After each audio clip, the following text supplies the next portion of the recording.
1990 से राजनीति में है। ऋषिकेश, बड़ा दिलचस्प है क्योंकि 1990 से राजनीति में है और तब वो राबड़ी देवी की सरकार में कृषि मंत्री थे, लेकिन एक बार फिर देखिए अब यहाँ पर डिप्टी सीएम की भूमिका में रहने वाले हैं।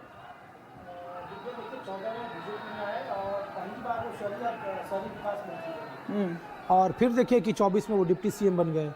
तो कहा जाता है कि बीजेपी में जो गैर बीजेपी दल से आए लोग हैं उनकी तरक्की और उनके जो पुराने कार्यकर्ता माननीय मंत्री मनोनीत तरक्की दोनों में श्री अलग अलग विजय कुमार सिन्हा और से यही बात माननीय राज्यपाल जी के समक्ष पद एवं गोपनीयता का शपथ ग्रहण करने का अनुरोध करते हैं। मैं विजय कुमार सिन्हा ईश्वर की शपथ लेता हूं कि मैं विधि द्वारा स्थापित भारत के संविधान के प्रति सच्ची श्रद्धा और निष्ठा रखूंगा। मैं भारत की प्रभुता और अखंडता अक्षुण्ण रखूंगा। मैं बिहार राज्य के मंत्री के रूप में अपने कर्तव्यों का श्रद्धापूर्वक और शुद्ध अंतःकरण से निर्वहन करूंगा तथा मैं भय या पक्षपात, अनुराग या द्वेष के बिना सभी प्रकार के लोगों के प्रति संविधान और विधि के अनुसार न्याय करूंगा। मैं विजय कुमार सिन्हा ईश्वर की शपथ लेता हूं कि जो विषय बिहार राज्य के मंत्री के रूप में मेरे विचार के लिए लाया जाएगा अथवा मुझे ज्ञात होगा उसे किसी व्यक्ति या व्यक्तियों को तब के सिवा जबकि ऐसे मंत्री के रूप में अपने कर्तव्यों के सम्यक निर्वहन के लिए ऐसा करना अपेक्षित हो, मैं प्रत्यक्ष अथवा अप्रत्यक्ष रूप से संसूचित या प्रकट नहीं करूंगा।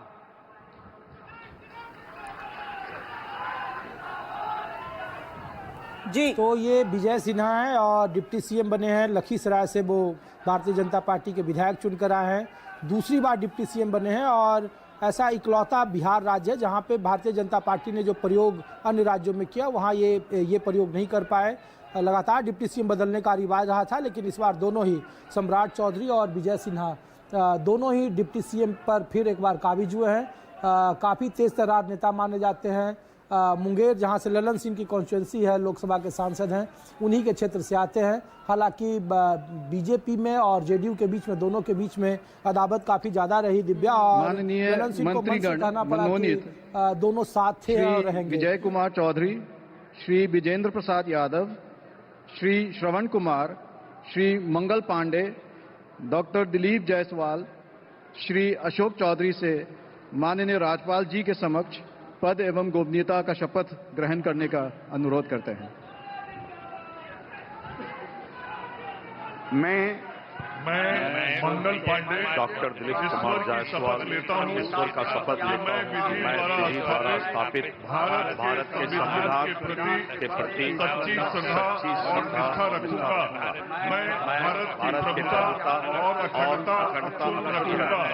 मैं बिहार राज्य के मंत्री के रूप में अपने कर्तव्यों का श्रद्धापूर्वक और शुद्ध अंतःकरण से निर्वहन करूंगा तथा मैं भय या पक्षपात, अनुराग या द्वेष के बिना सभी प्रकार के लोगों के प्रति संविधान और विधि के अनुसार न्याय करूंगा। मैं मंगल पांडे ईश्वर की शपथ लेता हूं, ज्ञान करता हूं जो विषय बिहार राज्य के मंत्री के। जी ऋषिकेश, तो अब देखिए अब एक साथ कई मंत्री जो है वो यहाँ ये पहली बार ऐसा मैं देख रहा हूँ कि 5 मंत्री एक साथ शपथ ले रहे हैं। 3 तो इसमें दिलीप जायसवाल बीजेपी के प्रदेश अध्यक्ष हैं, मंगल पांडे जिन पर सबसे ज्यादा संगीन आरोप लगे थे भ्रष्टाचार के, प्रशांत किशोर की पार्टी ने लगाए थे, और तीसरा श्रवण कुमार हैं। श्रवण कुमार नालंदा से आते हैं। विजय चौधरी को आप जानते हैं सराय रंजन से तकरीबन 6 या 7वीं बार जीत रहे हैं, स्पीकर भी रहे थे, नीतीश कुमार के बेहद करीब रहे थे।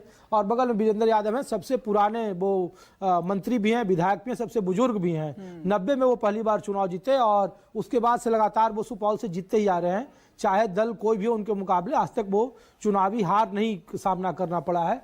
तो ये 5 मंत्री बने हैं जिसमें 2 मंगल पांडे और दिलीप जायसवाल को इनाम मिला है बतौर प्रदेश अध्यक्ष। और जब प्रधानमंत्री मोदी के मां की गाली पड़ी थी जब वोट अधिकार यात्रा के दरमियान, तो उस दरमियान ये सुर्खियों में आया था और इन पर भी प्रशांत किशोर ने भ्रष्टाचार के बहुत ही भयंकर आरोप लगाए। मेडिकल कॉलेज कैसे इन्होंने किशनगंज का हड़प लिया था और कैसे फिर ये मीडिया के सामने आने से बचते रहे, कहा कि राजनीतिक परिवार हमारा है, आप हमारी निजता का सम्मान करें। लेकिन अब देखिए मंत्री बन गए हैं, दिलीप जायसवाल प्रदेश अध्यक्ष हैं, मंगल पांडे भी कमोबेश उसी में थे, उन पर भी कई सारे घोटालों के आरोप लगाए गए सार्वजनिक तौर पर। लेकिन फिर इन दोनों को मंत्री बनाना, और बाकी जो 3 जेडीयू ने दिव्या बहुत ज़्यादा अपने समीकरण में तब्दीली नहीं की है।